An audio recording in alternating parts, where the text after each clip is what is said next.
Alexa TV presents in 3, 2, 1. Dateline Schools with your host, Terry Harrington. All this week on Dateline Schools, we're visiting Marysville High School, the scene of the 6th annual 21st Century Learning Symposium put on by St. Clair County RESA. And one of the keynote speakers from Kansas is the Technology Integration Specialist at the equivalent to RESA in Kansas, Kevin Honeycutt. And Kevin, one of the things that you specialize in back in Kansas is working with those kids who are at risk. And we see a lot of students, even especially around here, where they're already disengaged with school, they're not sure what direction they're heading and all that.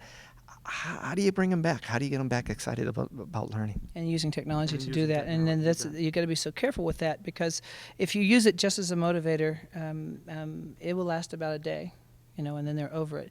There's a continuum here. So you hook them with this engaging technology that they already use. Basically, you speak their primary language, and then you pull them down a continuum so they finish things in their medium, you know what I mean? But they do finish things, and you continue to do that. So if we get these iPads out and get them excited for a day, they're going to exhaust their play learning potential and declare the thing a toy and a distraction if we don't now ask them to create things and make things and do things, and then lift them up when they do that. Get them through these cycles of productivity. And that product, by the way, constitutes a chance for them to learn curriculum through the product, like a Trojan horse. They couldn't have built this unless they'd learned ratios, unless they learned math and measurement. But they're so excited about what they perceive as the product, they accidentally learned all the adjacent curriculum. And so that's what I'm trying to get teachers to do, is have kids do projects with these things where they actually learn while they do the project.